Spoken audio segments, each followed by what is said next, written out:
जय श्री सीताराम।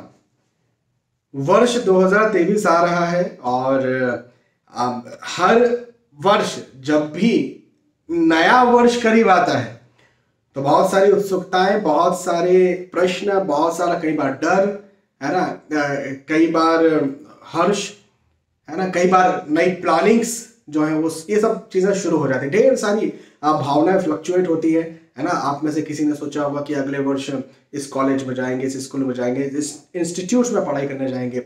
आप में से किसी ने सोचा होगा अगले साल जॉब स्विच करूंगा, चेंज करूंगा, या फिर जॉब लगना है, या नया बिजनेस शुरू करना है, शादी करना है, बच्चे के लिए प्लान करना है। मतलब अलग अलग प्रकार की जो भी कुछ भी प्लानिंग्स जो है वो आपने सोच के रखी होगी। और अगला साल ये जो है ना साइकोलॉजिकली बड़ा बहुत ज्यादा महत्वपूर्ण होता है, क्योंकि 31 दिसंबर और 1 जनवरी कुछ प्रैक्टिकल ऐसा कुछ चेंज नहीं हुआ है ना, लेकिन साइकोलॉजिकली बहुत चेंज हो गया कि नया साल लग गया। हाँ, अब क्या होता है ना कि जो आपके साइकोलॉजी है तो वो जब आपकी चेंज हो रही है और आपने बहुत सारी प्लानिंग्स करके रखी है, तो एज एन एस्ट्रोलॉजर मेरा भी ये काम है कि यदि आपने अगले साल की कुछ प्लानिंग करके रखी है तो उसे फिर मैं पूरा देखूं, क्योंकि जनवरी से लेकर के पूरा दिसंबर तक आप कुछ सोच करके बैठे हुए हैं, तो मैं आप देखूं और मैं आपको समझाऊं,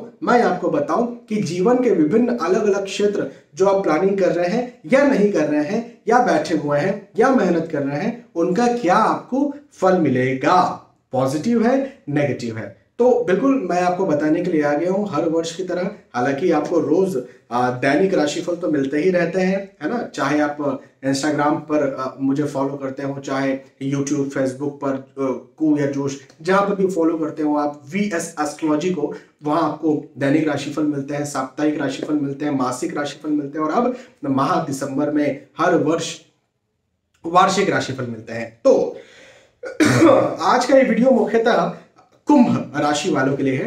कुंभ राशि वालों के लिए संपूर्ण वर्ष 2023 कैसा जाने वाला है, इस बारे में आज हम बात करेंगे, मैं आपको समझाऊंगा। लेकिन एक बात आप जरूर ध्यान रखिए। क्या बात ध्यान रखना है? एक बात जरा आप सोचिए, आपकी कुंडली तो मेरे पास है नहीं, तो फिर मैं आपको कैसे बताऊंगा कि आपका अगला वर्ष कैसे जाएगा। तो अब यहां पर एक बात यह है कि हमारे शास्त्रों में एक व्यवस्था है। वो व्यवस्था क्या है? ग्रहों के गोचरों की गणनाएं राशि के आधार पर की जा सकती है। आपकी राशि कुंभ है या आपके किसी अपने की राशि कुंभ होगी, तभी आप इस वीडियो को देख रहे हैं। तो कुंभ राशि को लगन मान करके और ग्रहों के गोचर कैसे होने वाले मुझे पता है। जनवरी माह में कौन ग्रह वक्री मार्गी होंगे, इस प्रकार से फरवरी, मार्च, अप्रैल और दिसंबर तक कैसे ग्रहों की स्थितियां बनने वाली है, मुझे ये सब पता है। तो मैंने उसे कुंभ को लग्न मान करके और सारे ग्रहों की स्थितियां हर महीने, हर दिन, हर 15 दिन, हर 10 दिन मैंने ऐसा देखा और फिर आपके सामने वो राशिफल प्रस्तुत कर दिया, बता दिया, भविष्यफल बता दिया। लेकिन यह बात भी पूरी तरह से सही है कि यह सार्वजनिक और सामान्य स्तर पर है, क्योंकि सिर्फ ग्रहों के गोचरों की गणनाओं पर आधारित है। तो जब तक आपकी पर्सनल कुंडली नहीं मिल जाती तब तक एग्जैक्टली, करेक्टली आप ही के बारे में नहीं बताया जा सकता। तो मेरा कहना यह बनता है कि यदि कहीं आपको अपने जीवन का कोई बहुत महत्वपूर्ण बड़ा डिसीजन, निर्णय लेना है, तो आपको क्या करना है कि अपनी पर्सनल कुंडली का अच्छे से विवेचन करवाना है। लेकिन यदि आप रोजमर्रा के निर्णय ले रहे हैं, सार्वजनिक तौर पर ग्रहों के गोचरों की गणनाएं जानना चाहते हैं, तो ये राशिफल आपके लिए उपयुक्त होते हैं। तभी तक उपयुक्त होते हैं जब तक कोई बड़ा आप नहीं सोच रहे हैं, कोई बड़ा आप निर्णय नहीं ले रहे हैं अपने जीवन का। ठीक है, चलिए तो अब आगे बढ़ते हैं और कुंभ राशि वालों के लिए समझते हैं कि भाई ये वर्ष कैसा जाएगा। अच्छा, एक बात और, मैं हमेशा कहता हूं कि जीवन में 3 चीजें सबसे ज्यादा इंपॉर्टेंट है। वो 3 चीजें क्या है? सबसे पहला है आपका स्वास्थ्य, हेल्थ इज वेल्थ, हाँ, मानसिक स्वास्थ्य, शारीरिक स्वास्थ्य। दूसरे नंबर पर क्या है? आपका परिवार, फैमिली। और तीसरे नंबर पर क्या है? पैसा, धन। ये 3 चीजें जीवन की सबसे ज्यादा महत्वपूर्ण चीजें हैं। लेकिन और भी कुछ चीजों को ऐड किया जा सकता है। जैसे धन कहां से आता है? नौकरी, व्यवसाय, प्रोफेशन से आता है, तो वहां की स्थिति क्या रहेगी, इसे ऐड किया जा सकता है। प्लस पढ़ाई लिखाई, यदि आप स्टूडेंट हैं तो भाई पढ़ाई लिखाई भी ऐड करनी पड़ेगी, तो पढ़ाई लिखाई आपकी कैसी रहेगी, ये भी, और मान सम्मान प्रतिष्ठा भी सबसे पहली नीड है ना, तो मान सम्मान प्रतिष्ठा की कैसी रहेगी इस वर्ष ये। तो इतनी सारी बातों को ऐड करके और एनालिसिस करके और मैंने आपके सामने प्रस्तुत किया है। अब आपको मैं एक एक करके बताता हूं, तो बिल्कुल लगे रहिए, सीट बेल्ट बांध लीजिए और बिल्कुल सुनना शुरू कर दीजिए, ध्यान देना शुरू कर दीजिए, ठीक है। चलिए, तो सबसे पहले बात करेंगे नौकरी, व्यवसाय, प्रोफेशन और आर्थिक स्थिति की। और सबसे पहले शुरुआत करूंगा व्यवसाय यदि आपका है, आपका यदि बिजनेस है तो आपसे ये वर्ष वैसे तो आय के दृष्टिकोण से बहुत अच्छा है, खास तौर पर यदि आप व्यवसाय करते हैं, यदि आप प्रोफेशनल भी हैं, यदि आप पेशेवर भी हैं, तो भी आपके लिए ये समय बहुत अच्छा है। कुछ नई प्लानिंग आप करने वाले हैं, कुछ नई योजनाएं आप बनाने वाले हैं, उन नई योजनाओं पर आप चलने वाले भी हैं, और उन नई योजनाओं पर चल करके आप जो भी हासिल करना चाहते हैं वो हासिल भी करेंगे। यदि आप बिजनेस करना शुरू मतलब सोच रहे हैं, प्लानिंग कर रहे हैं, बिल्कुल आप जो है वो लग जाइए और बिल्कुल प्लानिंग कीजिए। मैं आपके लिए बहुत अच्छा समझता हूं। साथ ही साथ यदि आप ऑलरेडी बिजनेस करते हैं और उस बिजनेस को एक्सपांड करना चाहते हैं, फैलाना चाहते हैं, तो भी बिल्कुल आप लग जाइए। मैं इसमें भी आपके लिए बहुत अच्छा इस समय को समझता हूं। और ऑलरेडी आप बिजनेस करते हैं ना, आप बिजनेस को फैलाना चाहते हैं ना नया बिजनेस शुरू कर रहे हैं, वही बिजनेस आपका चल रहा है, तो मार्च, अप्रैल, मई, जून, इस समय आपके बिजनेस में मैं उन्नति भी देखता हूं, कस्टमर्स भी ज्यादा देखता हूं। या आप प्रोफेशनल हैं तो प्रोफेशन में भी मैं आपके क्लाइंट्स ज्यादा देखता हूं, या नए क्लाइंट्स, नए कस्टमर्स जुड़ते हुए देखता हूं। तो कहने का मेरा मतलब यह है कि बिजनेस और प्रोफेशनल्स जो हैं, बिजनेसमैन प्रोफेशनल्स जो हैं, उनके लिए वर्ष 2023 नई उपलब्धि दिलवाने वाला है। अब नौकरी वालों की मैंने बात नहीं करी।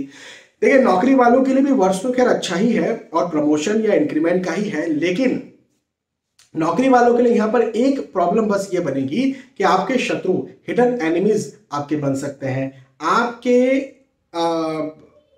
आपके जो बॉस हैं उनके साथ कहीं मतभेद या आर्ग्यूमेंट हो सकता है, या किसी स्टेबिलिटी की कमी की वजह से आपका स्थानांतरण हो, ऐसा हो सकता है, या फिर जॉब स्विच करना आप चाहें, वैसा हो सकता है। वो परेशान होकर के जॉब स्विच करें या कुछ भी, लेकिन जॉब स्विच करते तो थोड़ी सी इंस्टेबिलिटी जो है वो आ जाती है, बन जाती है। आय के दृष्टिकोण से नौकरी वालों के लिए भी कोई चिंता नहीं है, प्रतिष्ठा के दृष्टिकोण से भी कोई चिंता नहीं है, लेकिन मतभेद, आर्ग्यूमेंट्स या फिर पॉलिटिक्स आपके साथ ज्यादा हो, वैसी स्थितियां बनती हुई नजर आती है। अब यह खासतौर पर मार्च, अप्रैल, मई, जून, इस बीच में ही आपके साथ भी होने वाला है। तो आर्थिक दृष्टिकोण से तो आपके लिए भी अच्छा है, ठीक है। ओवरऑल चाहे नौकरी, व्यवसाय, प्रोफेशनल जो भी आप हो, ओवरऑल आर्थिक स्थिति अच्छी रहेगी। लेकिन एक बात आप ध्यान रखिएगा, मैंने स्पष्ट ये बात लिख के रखी है कि आपका व्यय ज्यादा हो सकता है, खर्चा ज्यादा हो सकता है। अपने खर्चों पर जरूर आपको संयम बरतना है, और खास तौर पर वर्ष का सेकेंड हाफ, मतलब जून के बाद का समय, जुलाई, अगस्त, सितंबर, अक्टूबर, ये वाला समय आपके पैसे ज्यादा खर्च कर सकता है। अब आप कहां पैसा लगा रहे हैं आपको देखना है, ये खर्च करना चाहिए या नहीं करना चाहिए आपको खुद भी समझना है, प्लस अपनों से पूछना भी है, क्योंकि खर्च आपका ज्यादा हो सकता है इस समय, ये बात का ध्यान रखिएगा। चलिए, तो ये तो हो गई। अच्छा, इसके बाद में नौकरी, व्यवसाय, प्रोफेशन, आर्थिक स्थिति के बाद में आती है पढ़ाई लिखाई। तो पढ़ाई लिखाई वालों के लिए तो बहुत अच्छा समय है, स्टूडेंट्स के लिए तो बहुत अच्छा समय है। प्रतियोगी परीक्षा की यदि आप तैयारी कर रहे हैं तो भैया ये समय आपकी सफलता दिलवाने वाला है। आप खासतौर पर मई, जून, जुलाई, मार्च, अप्रैल, मई, जून, जुलाई, इस बीच में जो भी एग्जाम है, चाहे वो स्कूल कॉलेज की हो, चाहे वो आपके कॉम्पिटिटिव एग्जाम हो, उसमें आपको सफलता मिले, ऐसे मुझे योग आपके लिए कुंभ राशि वालों के लिए बनते हुए नजर आते हैं, ठीक है ना।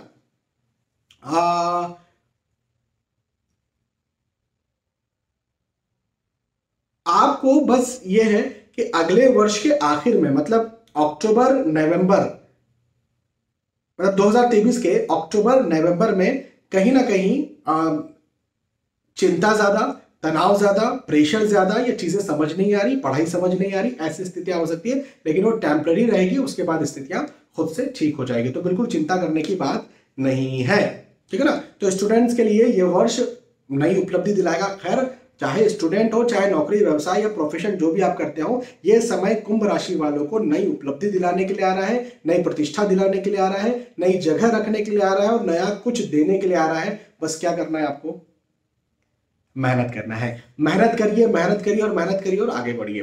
पॉजिटिव समय है, किस्मत आपका साथ दे रही है।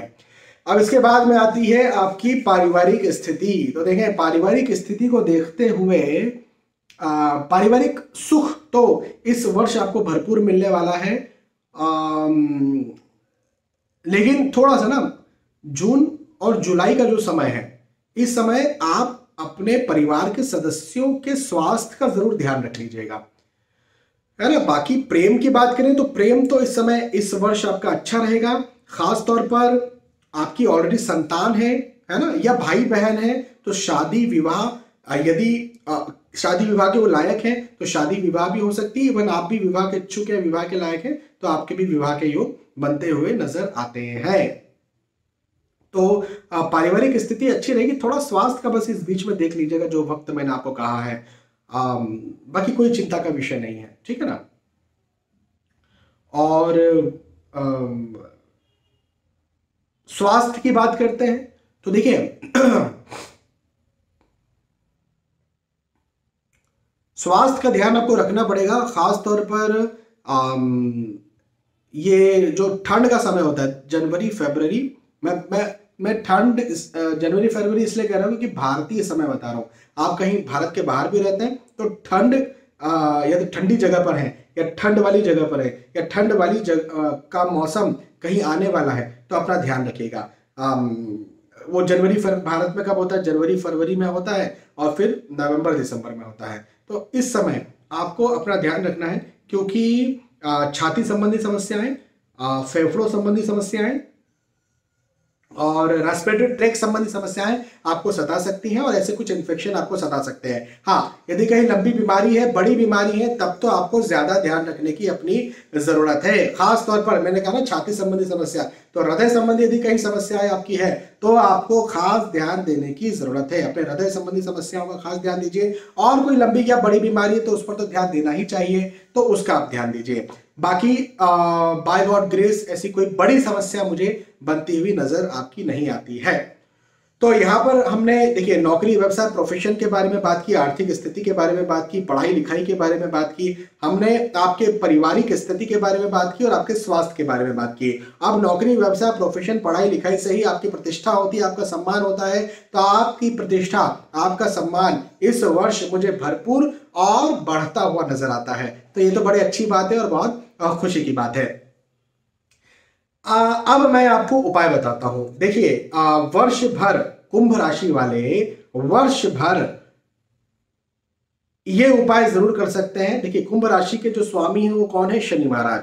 तो शनि महाराज के मंदिर हर शनिवार को जाना, हर शनिवार की खासतौर पर शाम को जाना, शनि महाराज का दर्शन करना, शनि महाराज से प्रार्थना करना बहुत अच्छा रहेगा, पहली बात। दूसरी बात, शनि महाराज के दर्शन कर रहे हैं हर शनिवार, तो हर मंगलवार हनुमान जी महाराज के भी दर्शन कीजिए। अब मंगलवार आप सुबह भी जा सकते हैं, शाम में भी जा सकते हैं, तो कुछ भी चलेगा, लेकिन शनिवार शाम में ही जाइएगा, दर्शन कीजिए। आपकी जो भी इच्छा है, आपकी जो भी प्लानिंग्स है, आप जिस भी क्षेत्र में चल रहे हैं या जो भी आप सोच रहे हैं, उसके लिए प्रार्थना कीजिए, उसके लिए मांगिए और फिर मेहनत कीजिए। मैं समझता हूं कि आपको निसंदेह सफलताएं देखने को मिलेगी।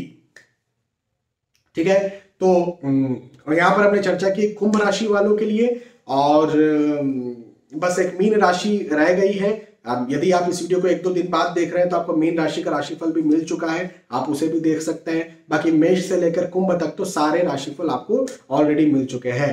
तो आपके अपनों की जो राशि है वो भी आप देख सकते हैं, या उनको शेयर कर सकते हैं, उनको बता सकते हैं। बहुत बहुत धन्यवाद। आज आपने वीडियो देखा, है ना। वार्षिक राशिफल, कुंभ राशिफल 2023 आप सभी को कैसा लगा जरूर बताइएगा। फिर मिलेंगे आने वाले वीडियोस और एपिसोड्स में। तब तक के लिए आज के इस वीडियो में आपसे विदा चाहता हूं। जय श्री सीताराम।